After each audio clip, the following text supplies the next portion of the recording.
Some of today's big stories. Yeah, this top one new at 4, a disturbing arrest in Davidson County today. Deputies there arrested 2 parents accused of child abuse. On Saturday, someone took a 6-week-old baby to the hospital with life-threatening injuries. That baby is in critical condition today. Investigators arrested the parents, 23-year-old Zachary Honeycutt and 18-year-old Destiny Watts. They are both charged with felony child abuse and both are in jail. Deputies say more charges are likely. Right now, the FDA is meeting to discuss Pfizer's COVID-19 vaccine for kids ages 5 to 11. If approved by the FDA, the CDC will then have to sign off. Experts expect that to happen soon, with shots going out to younger children as early as next week. Once approved, about 28 million children would be eligible for the 2-shot, lower-dose vaccine. Health experts say the shots are vital to keep kids in the classroom. In this school year to date, more than 2,000 schools had unplanned closures, impacting more than 1 million students. The White House says it has secured enough Pfizer doses to vaccinate every eligible child. Those doses will go to pharmacies and pediatrician offices, including here in North Carolina, as soon as the FDA votes. Today, even more Triad health departments and healthcare systems started offering booster shots. Cone Health opened appointments, and so did the Guilford County Health Department. The elderly and those at high risk for COVID-19 who got Pfizer or Moderna can get the booster 6 months after their initial doses. Anyone who got a Johnson & Johnson vaccine is eligible for a booster 2 months after their first shot. One Triad health expert says the J&J should have been a 2-dose shot from the start, emphasizing the need for these boosters. Johnson & Johnson seems to not be quite as protective. I think when these vaccines were developed, those developers had to make decisions on how they would work and what the doses would be and how many doses there would be. I think at the end of the day, Johnson & Johnson probably should have been a 2-dose series like the other vaccines and would have been equal to them. I think Moderna, probably their dose was a little high. That's why it's lasting a bit longer for people that have gotten Moderna. But, in general, they're all still working really well. Johnson & Johnson probably worth getting that 2nd dose.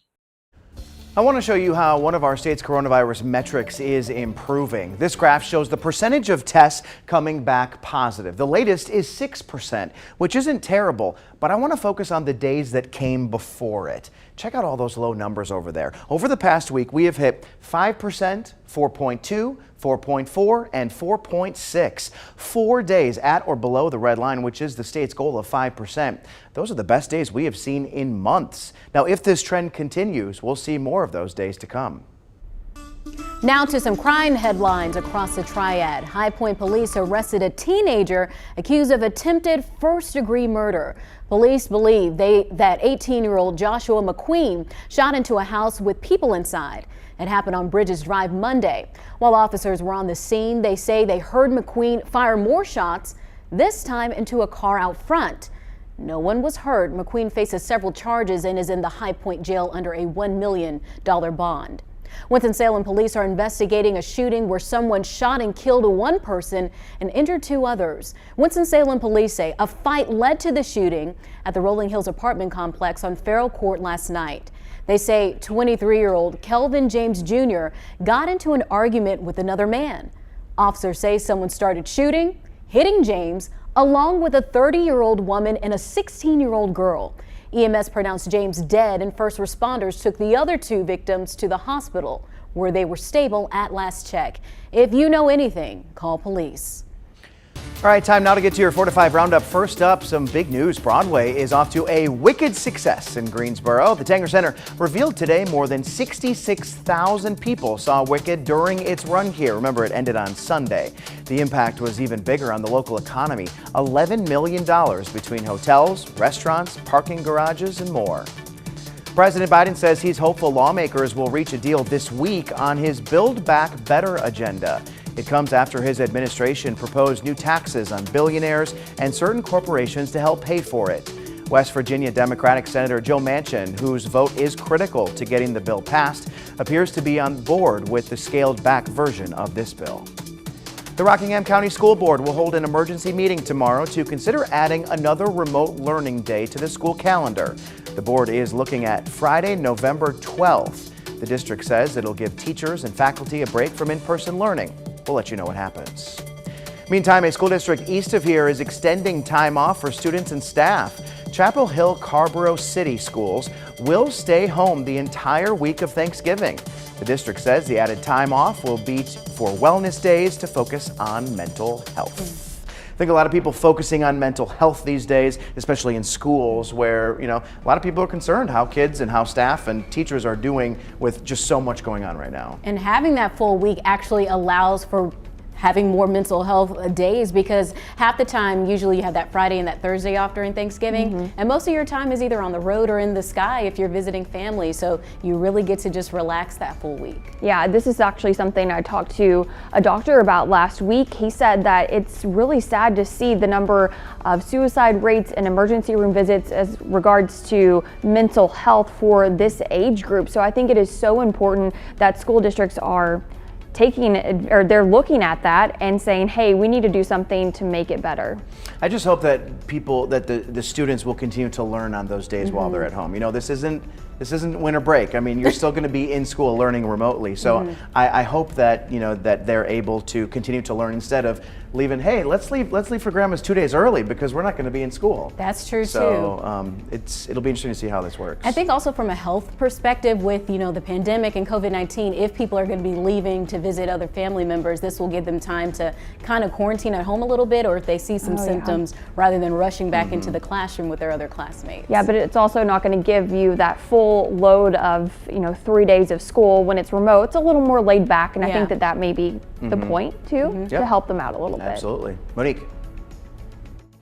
Well, things across the Triad are looking much different as compared to yesterday, but if you've been outside at least once today, you've probably said, hey, it's a little bit breezy, and I'm saying that right now as I stand in the weather garden as we're having winds that are a bit breezy at times throughout the course of this Tuesday. Our radar, I promise you, it's not broken. It's just no activity on it for today. A much different picture as compared to yesterday. And even when we take a look at our sky cams across the Triad, beautiful blue sky. This is in fact my favorite color. We're not seeing any clouds in any of our images, whether in Wake Forest or even looking at UNC Greensboro. Just a bright, beautiful sun. Temperatures in a mix of 60s as of now, sitting at 64 in Greensboro, 67 in Asheboro, 62 at Walnut Cove. Now, when you look west, take a look at that temperature in Boone.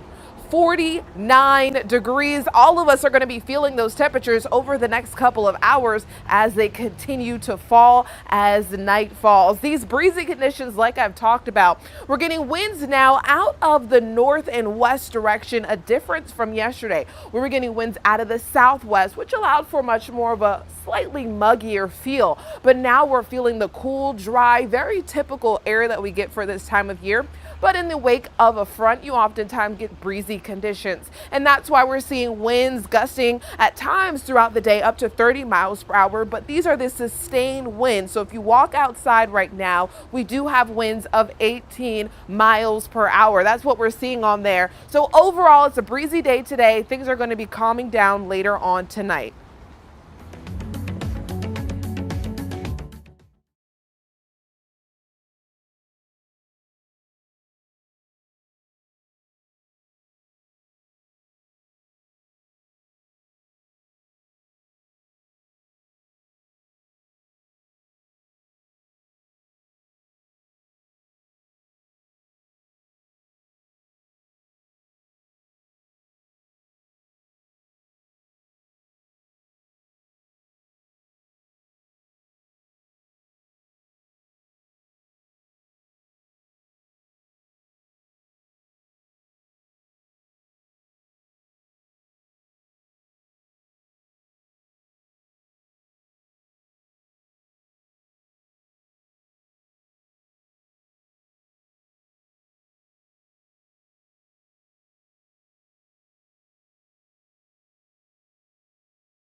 It's estimated that teens can spend up to 9 hours every day on social media, while kids under the age of 12 can spend about 6 hours online. Yeah, executives from YouTube, TikTok, and Snapchat took questions from U.S. senators today about what they're doing to keep children safe online. The hearing followed testimony from a former Facebook data scientist who says Instagram's photo sharing service appears to seriously harm teens. Skylar Henry reports.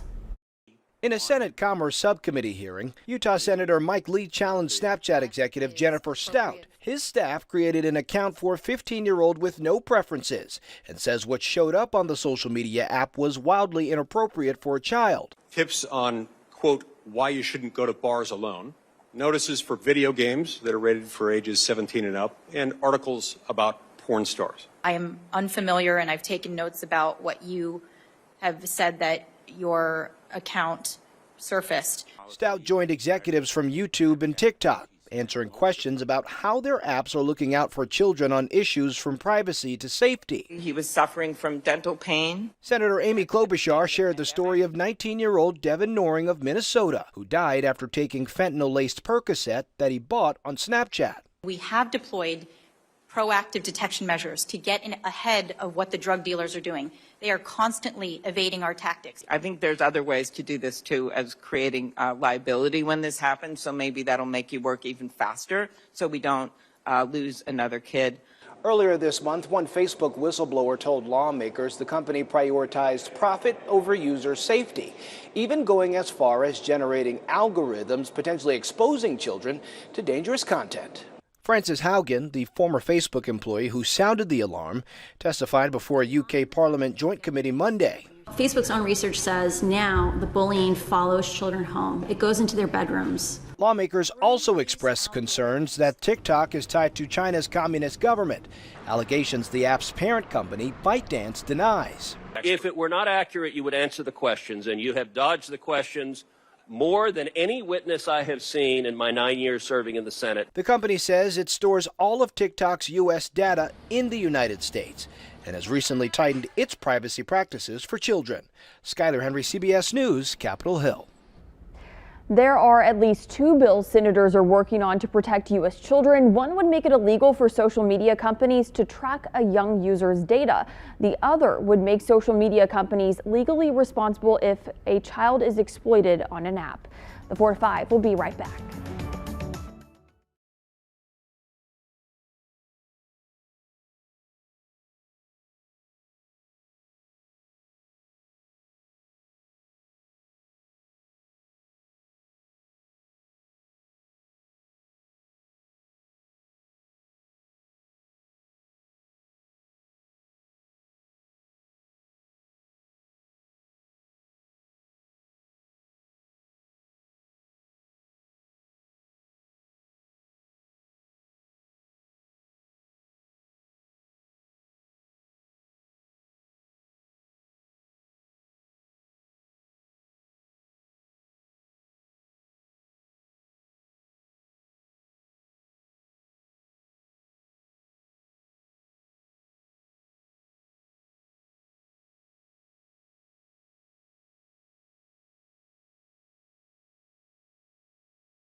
All right, so I don't always like to do this, but sometimes you just gotta lead with the punch. It's gonna be cold tonight, guys. Temperatures are gonna be dropping down to the 40s, and on top of that, the winds will still be a little bit breezy, so that wind chill factor will make it feel a little bit cooler than that 43. So overall, the temperatures are just going to be cold tonight. Maybe this is the first night you decide to crank on the heat.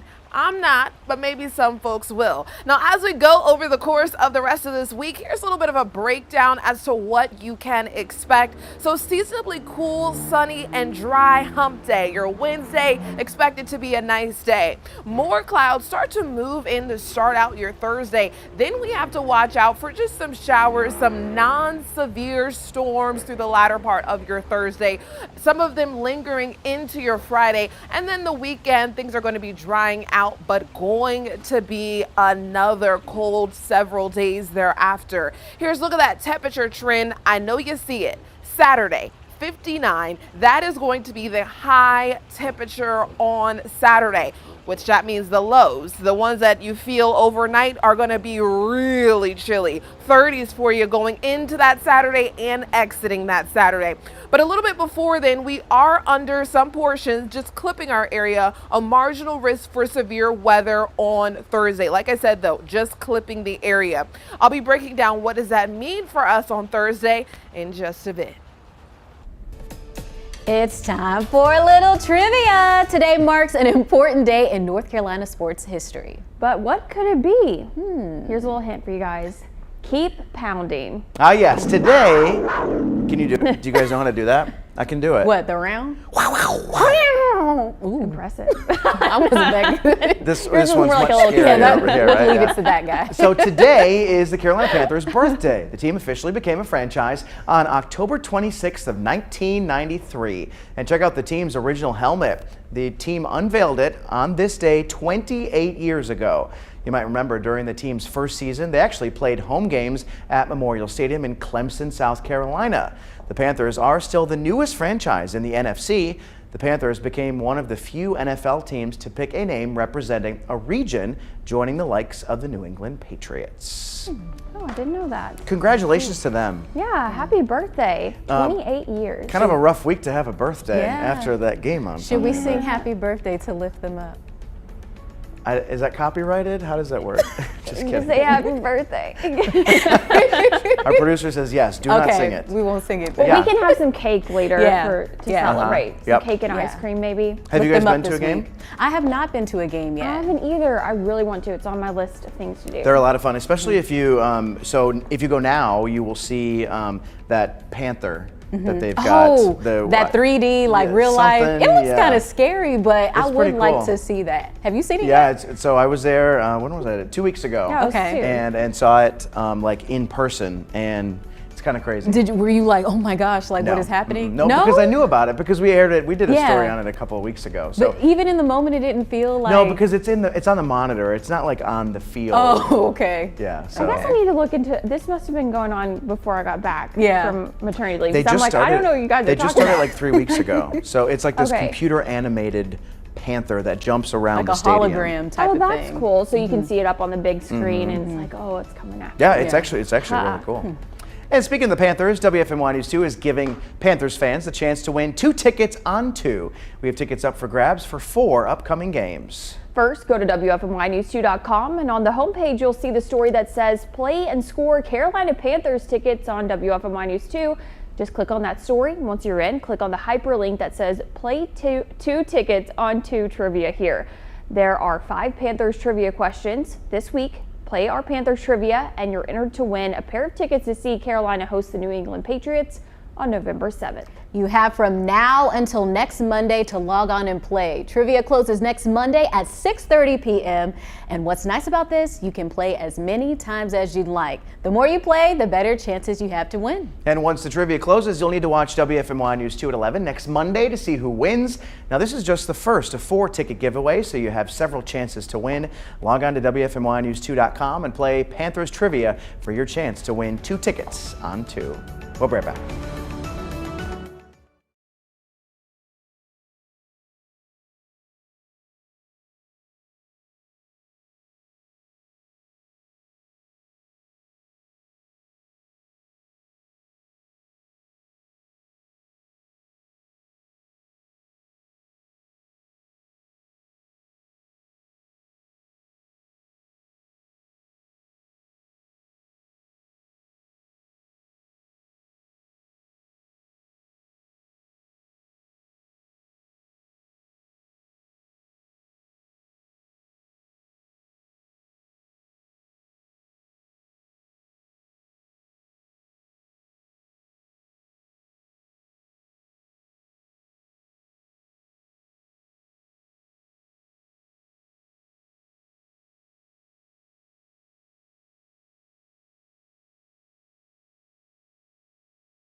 Hey, do you have a favorite type of apple? Granny Smith, Red Delicious, Gala, there are just a few out there. Some of those are my favorites, but another popular apple on store shelves is the HONEYCRISP. It usually ranks in the top 5 with shoppers liking its crisp taste. But when researchers tried to track down exactly where the apple came from, they kind of ran into a dead end.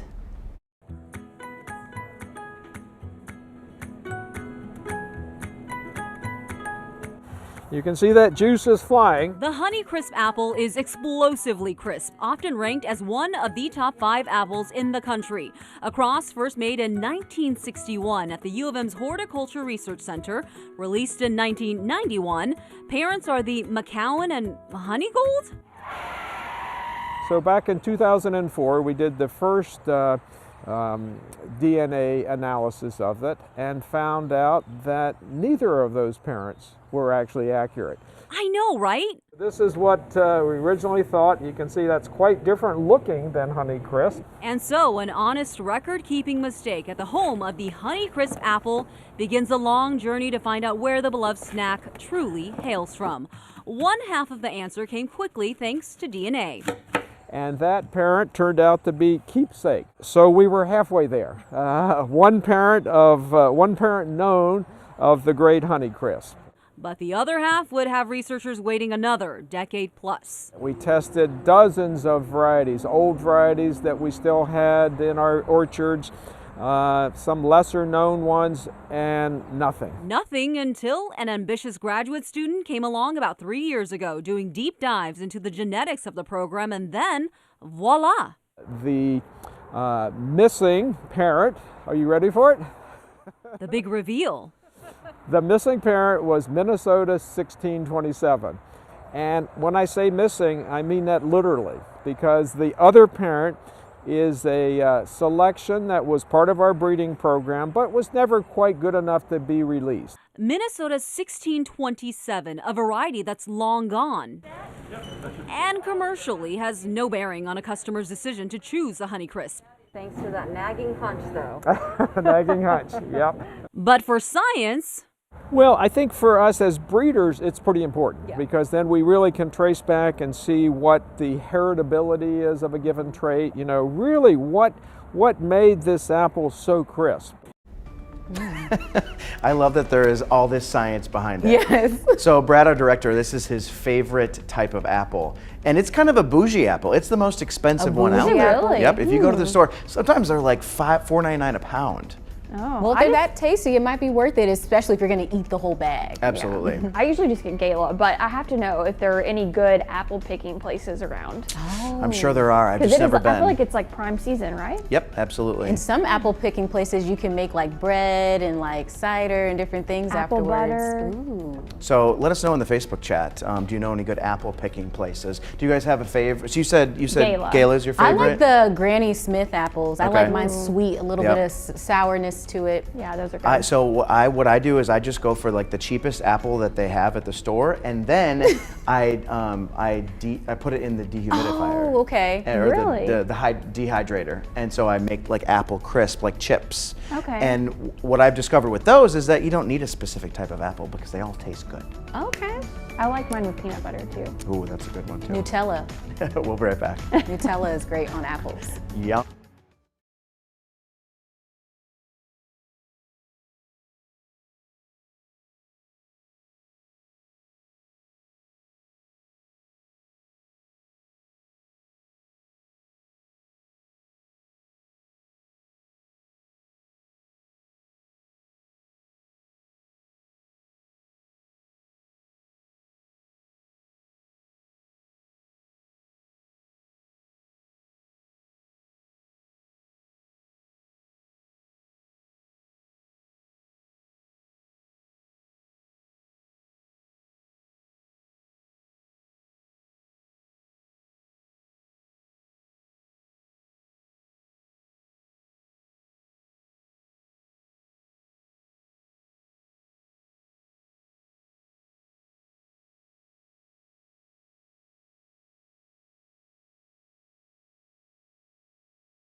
Good afternoon. Hope you're having a terrific Tuesday. I'm Lauren Coleman here with Chad Silver, Monique Robinson, and Stacy Spivey. Welcome to everybody. If you're watching the 4 to 5 here on air, online, Fire Stick, Roku. As you can see, I am outnumbered by the women today. You really are. But I'm okay with it. You know we rule the world. Yes, that's what I've heard. We run the world, as Beyonce would say. Yes. So join us on Facebook, chime in on today's talkers. We're going to check out the forecast with Monique in just a minute. But first, we do want to talk about the latest rising cost here in the Triad. Well, we have some bigger news. Just in, an FDA advisory panel endorsed Pfizer's COVID-19 vaccine for kids ages 5 to 11. The FDA still needs to vote tomorrow, and the CDC still needs to sign off. Experts expect that to happen soon, with shots going out to younger children as early as next week. Once approved, about 28 million children would be eligible for the 2-shot lower dose vaccine. And now we want to get back to that rising cost story. A renter's nightmare. The price of property continues to climb in the Triad. It's what many of you are telling me you're experiencing right now. Dawn knows someone who got their lease renewal for a 1-bedroom apartment and rent was going up almost $500. Darius writes, "We just sold our house and the person that bought it turned around and rented it out for $1,000 more than what my mortgage was when I had it. That just seems crazy," he said. And John's might go up $200 more a month. This is also reality for Asheboro resident Jacob Woodell and his family. He actually got a letter on his front door today about prices going up again in January. He says by the time rent is paid, there's not much left over. Emotionally, it's certainly taking its toll. We usually take family vacations once or twice a year, and for the last 4 or 5 years, we hadn't been able to do that. So why is this happening? Greensboro real estate agent and investor Jason Coleman says there are several factors at play. One, the housing market has been crazy. Interest rates are low. People are selling their homes and buying new ones. 2, more people are moving into the Triad because of the cost of living and median value of homes. Coleman said this started before the pandemic and has only continued. And 3, landlords are selling rental properties because they say their tenants aren't paying.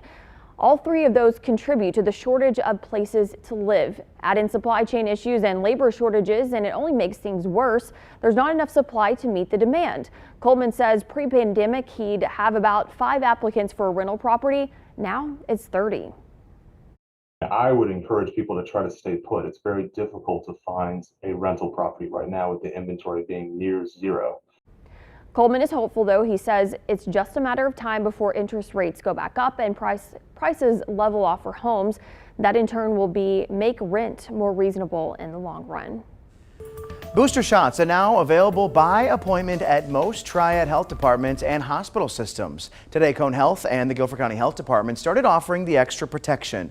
Right now, anyone who got the single dose Johnson & Johnson can get a booster 2 months after their initial shot. The elderly and those at high risk for COVID-19 who got Pfizer or Moderna can get the booster 6 months after their initial doses. We asked a Triad doctor about a timeline for everyone else. I think there's certainly people, virologists and experts in vaccines, who would not endorse a 3rd dose for people under the age of 65 with no other health problems who've received 2 mRNA vaccine doses, because those people are still incredibly well protected from hospitalization and death. So while there may be some demand for that in the general population, there just isn't a lot of data for it yet. Now, to see if you qualify for a booster right now, you can check out the CDC's website. Some viewers have wondered whether you can get both a booster shot and a flu shot at the same time. This viewer explained his doctor suggested he wait 2 weeks between them, but he's seen conflicting information, so let's verify. COVID boosters are now available for millions of people. Plus, it's flu season, so you might be thinking of killing 2 birds with 1 stone and getting the shots at the same time. So let's verify. Can you get the flu shot at the same time as the COVID vaccine or COVID booster? Our sources are the Centers for Disease Control and Prevention, Dr. William Schaffner from Vanderbilt University, and Dr. Amish Adalja from Johns Hopkins University. They all say you don't have to wait. And it's not just for the flu shot. The COVID vaccine or booster can be administered with any of the vaccines that adults are eligible for. And that includes the shingles vaccine, Tdap, pneumococcal, that's the pneumonia vaccine, or flu vaccine? There are no safety concerns about getting these vaccines simultaneously, and there's no efficacy concerns.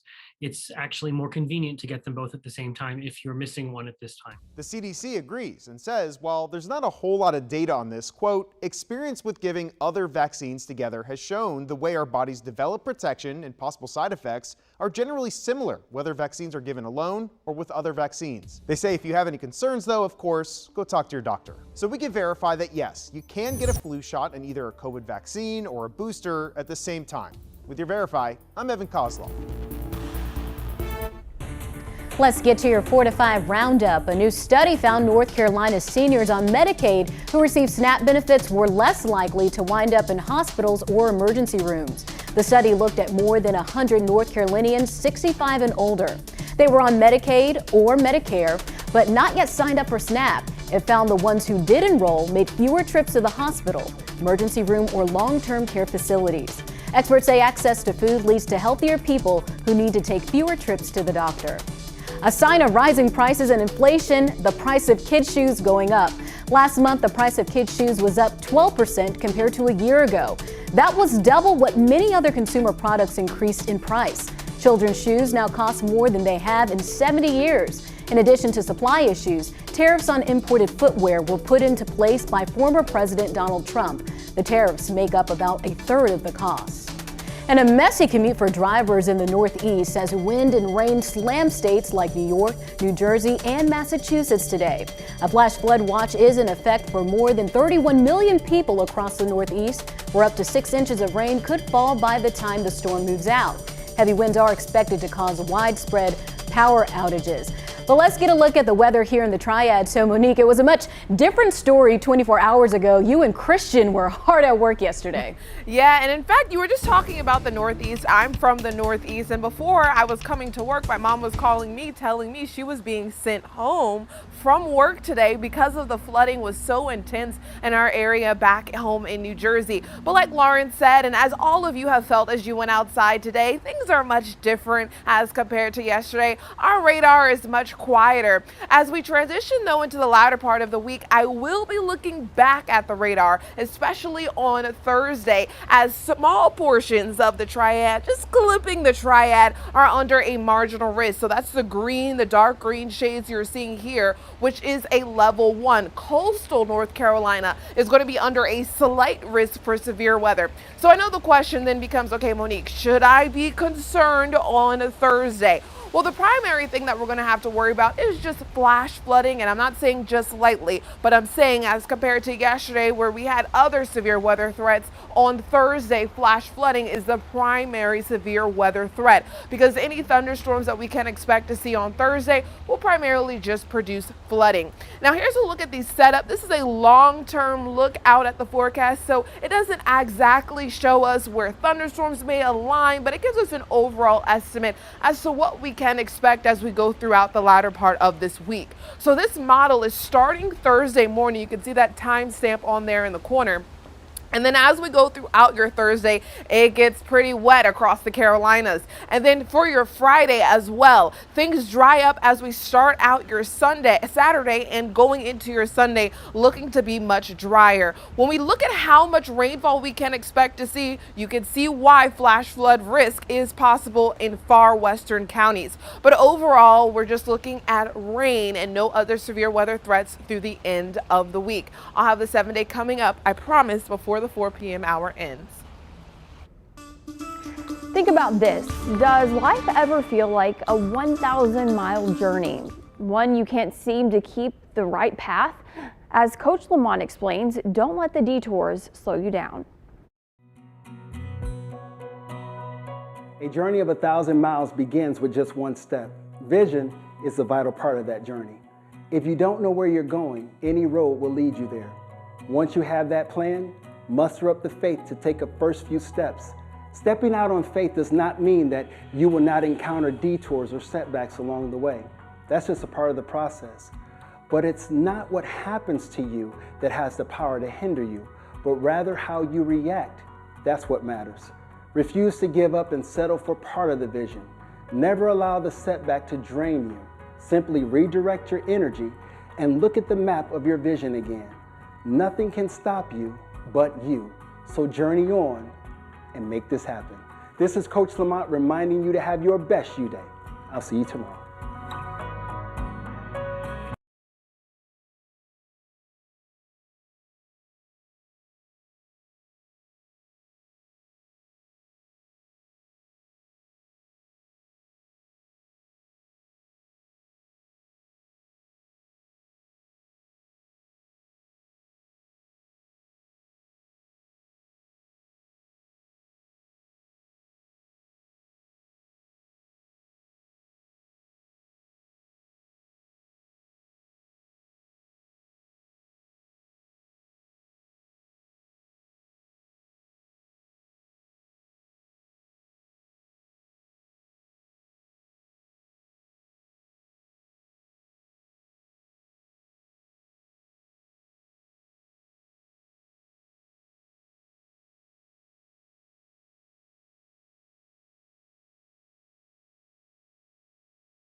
This is what racing at Bowman Gray usually looks like in Winston-Salem, but today it's home to some of the biggest names in racing. NASCAR is test driving at the track today. The last time the track hosted a NASCAR race was back in 1971. Yeah, it's been a while. Dale Earnhardt Jr. and Clint Boyer are there today testing out the next gen car.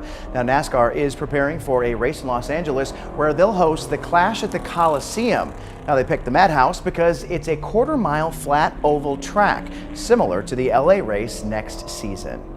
Fans are really excited about this online. John wished he was there writing, "You guys really should open the gates for this one." Today's testing was only open to media, not fans. Another user writes, "I know it's for LA, but this would be the best race on the planet if it happened."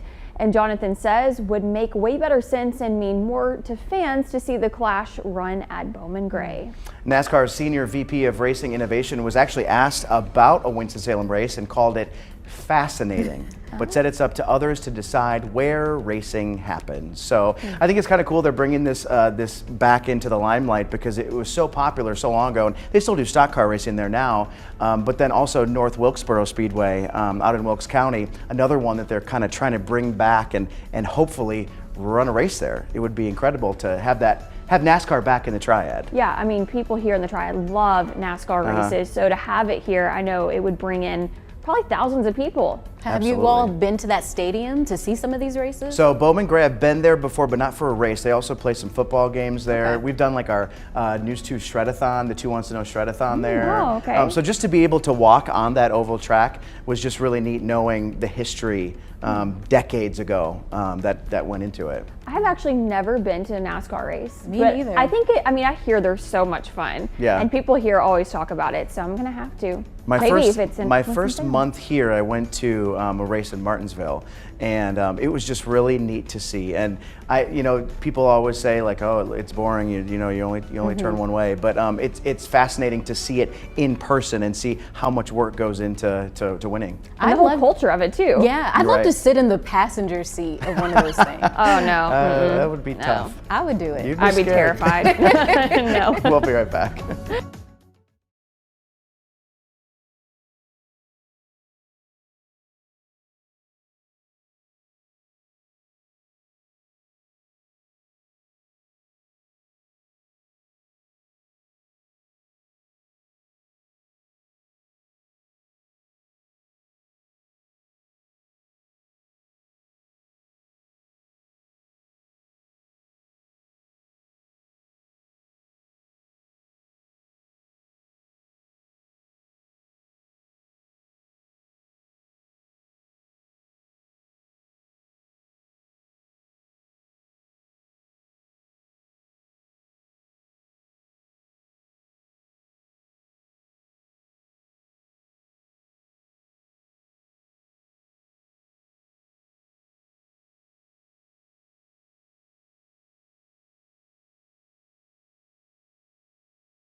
Happy National Pumpkin Day! There is really not a better time to celebrate the pumpkin than just a few days before Halloween. Yeah, but if you've gone to a pumpkin patch this year, you might have paid more to bring home a few of those orange gourds. Average prices this month are up nearly 30% compared to October of last year. Bradley Blackburn explains why. Kimberly Vasquez, Alex Cassiano, and their pup are searching for the perfect pumpkin. We want it to be vibrant, medium size. Picture perfect. Picture perfect, exactly. At Elwood Pumpkin Farm on New York's Long Island, they got the gourd and the photo. But this year, the big picture for growers is complicated. Pumpkins, if you look at it the wrong way, it might not happen. Farmer Lee Itzler has been growing pumpkins here for a decade. He says rain from 2 massive storms came at the worst possible time. It stopped bees from pollinating pumpkin flowers, so many pumpkins just never grew, cutting into this season's crop. How long has it been growing? 120 days. 120 days? The big ones take the longest. In the western states, drought forced farmers to scale back planting. Nash Ranch in California is trucking in pumpkins. I had to order a lot of pumpkins to supplement our own crop. So you have to go into it just knowing that you're not going to make any money. More than 4 in 10 consumers plan to carve a pumpkin this year, but it's not just the big jack-o'-lanterns that are impacted. It's also been a challenging season for smaller pie pumpkins. In Illinois, pumpkin blight surged due to heat and moisture, threatening to cause shortages of canned pumpkin for Thanksgiving pies. Oh, it's too heavy? Most people who want a pumpkin should be able to find one. It's the fall. We wanted pumpkins to carve. But the selection could be slim and more expensive. Thank you again. Bye-bye. Bradley Blackburn, CBS News, Huntington, New York. From pumpkin picking to picking out costumes, there are lots of ways to get in the spirit this week. A new survey tracked what kinds of costumes you could see while you're out trick-or-treating. ATT tracked Google Trends to break down the most popular costumes by state. Here in North Carolina, it's a dinosaur. Oh. A dinosaur. Wasn't expecting that. I wasn't either. That's actually what Megan Malaris' little Right, boy yeah. had a costume on the other day. But overall, a witch was most popular, the top costume in 14 states. Movies still dominate the Halloween scene with Black Widow and Wonder Woman 2.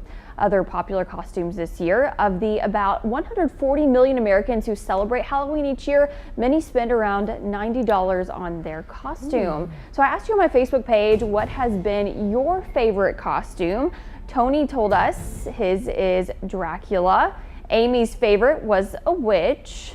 For Carol, it was a doctor or dentist. And Jerome's costume last year was pretty scary. He was, I think we're gonna get caught up to it. There it is. Ooh. Pennywise, I think. I don't want to go to that house. Yeah. There was actually another person later on that commented they were kind of the same costume. So I never was really into the scary costumes. I liked more of Me the neither. fun, cutesy ones, I Same. guess. I'm more the fun, not the cutesy, but the fun, yeah, costumes. yeah. I was curious to see which costumes were going to be the big ones this year, just kind of going off social trends. I imagine we're probably going to see a lot of like Squid Game, that show on Netflix. Oh, yeah. I bet Ted Lasso. Ted Lasso, that. yep. So it'd be interesting. I'm curious to see what some of the popular ones are going to be. I think people are really into like just using what they have at home already and like coming out with like different TV shows like the ones that you all named rather than spending so much money on a costume. Yeah, because if you go to one of those big stores, those cost a lot. They're like $50, $60. Yeah, they said people are spending $90 on costumes. I think you go to one of those stores if it's like last minute, you don't have any ideas, you don't want to put something together, you want to pay for the convenience, that's where you go. It's just all in one bag and you're good to go. I guess I'd always go there in college. It was easier. I would always get like just some cat ears and wear a cute little dress, wear a bow tie, and that was my costume. Very creative. What were you? A cat. A cat, right? Just kidding. Rare, like you couldn't did tell? earlier. Right. Your like- panther noise. How about you, Monique? I'm What stop were you? doing that. Oh, I'm like Lauren. I did the lazy outfit, just the ears. But this year, I think I'm gonna try to do Scary Spice. Just switch it up a little bit. Just have the hair, just wear some cheetah, make it simple. Talking about weather, this image right here, I just want to show it once again because the daylight is getting shorter and shorter. So you gotta enjoy the sunshine while it's out, especially when you get beautiful blue views like this one. The setup has been changing. The breezy, cooler air is going to be shifting out. The coolest, not so much. The breezy conditions, yes. And as the setup starts to change, an area of low pressure and series of fronts associated with it are going to start to lift across the south. Now, the area of low pressure is going to cross us. The warm front is going to stay far near the coast and put them in the warm sector. That's why the severe weather threat is staying along the coast and just bringing us some rain and some non-severe storms here at home. I've yet to show the 7-day, but here you have it. Here's a look at the temperatures over the next several days. Saturday, a cold one for sure, upper 50s.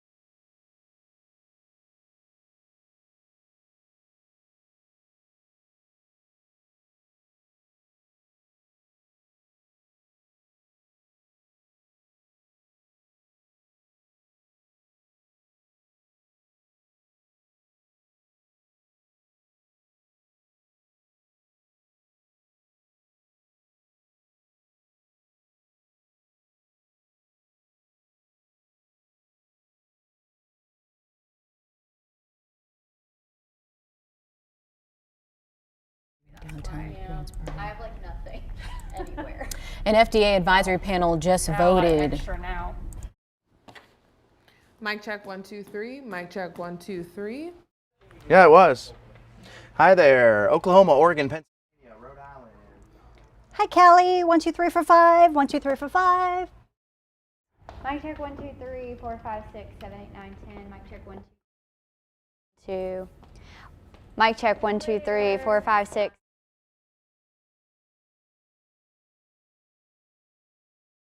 To students and staff on campus here at North Carolina A&T. Yep, that's true, but you can never tell by walking around and talking to students.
If you write it down, you can make it happen. The saying may sound cliche, but there is power in putting a pen to paper. As a journalist, I write for a living, mostly about the stories of others in the community or the top news headlines of the day. But when it comes to writing my own story about my own life, I find it to be very therapeutic. As a young girl, I used to keep a diary. I would write about the different things I learned in school, about my secret crushes. But I would also write about my goals and my dreams and how I pictured my future. Fast forward to now, I've accomplished many of those goals, but some still seem out of reach. I decided to pick up a journal again. Page after page, I write down what happened during my day and my hopes for the next day. Writing down my successes and my fears has helped to bring out the fire and passion I had as a little girl. As we go through our day-to-day, it can sometimes feel like we're just going through the motions. If you felt like that lately, I recommend picking up a pad and jotting down how you feel. Feeling overwhelmed? Write it down. Have a business goal? Write it down. If you're thankful for the life you have, write it down. I've found that writing can provide clarity and put thoughts into perspective. Seeing your feelings on paper may be the step you need to make a change and make things happen. That's my 2 cents. That's your 4 to 5. WFMY News 2 at 5 starts now.